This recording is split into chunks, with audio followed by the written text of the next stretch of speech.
A huge ice sculpture. People with pickaxes and blowtorches, and Twitch streamer Kishka is at the top, smashing it and trying to set it on fire. Then he finds a bag that reveals the release date for Drake's new album, Iceman. Yeah, this 25-foot ice installation was just a way to promote the rapper's upcoming project. Iceman, May 15th. May 15th. That's the latest stunt in the art of the album rollout, where artists build hype between the announcement and the release. But how did we get here? Before social media and streaming, there was radio. Temple University professor Timothy Welbeck says if a DJ played your single, your album had a chance. At NEWFM, that's the Steve Miller Band and their 1973 smash, The Joker. Pre-internet, the goal was to get in front of people. So sometimes that was radio, sometimes it's television. Hi, how are you? I'm fine. Sometimes it's live performances. Oftentimes it was a combination of those things together. Once TV entered the mix, artists weren't just voices anymore. They were personalities, performers, and visual brands. I have a big responsibility. Look what I've done.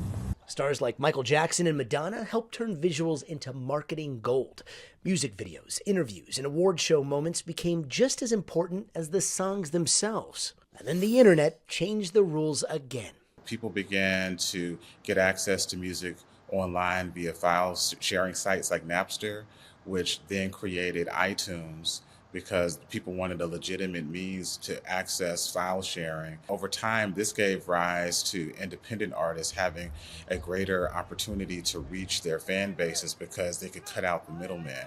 They could access their consumers directly via social media and other internet sites. In 2007, Radiohead stunned the industry by letting fans pay whatever they wanted for an album online.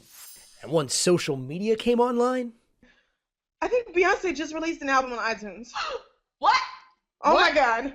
Oh my God. Whoa! Whoa! Oh my God. Whoa! Oh my God. Oh my God. Hold on. I'm about to tweet the link. I'm about to tweet it. When Beyonce released her self-titled album in 2013, it gave the impression that people could release an album without some of the traditional mechanisms of promotion. we also saw tech companies jump on board. U2's new album, Songs of Innocence, is going out for free to 500 million people in the next 5 seconds. Others, like Kanye West, turned releases into live streams, listening parties, and headline-making events. In 2020, The Weeknd built a full storyline around the release of his album After Hours, turning promotion into performance art. Now we're entering a whole new era. Fans don't just watch a rollout from their screens, they participate. Taylor Swift turning Easter eggs into a global sport. Okay, Taylor just posted another message from the vault for Red this time.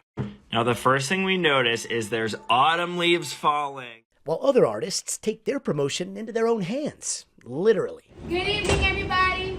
Good evening, everybody. I'm out here trying to sell these CDs. I'm trying to change my life around. She was literally outside pretending that she was an independent artist, but indirectly engaging fans. If you could please buy my new album, Am I the Drama? Am I the Drama? $9.99.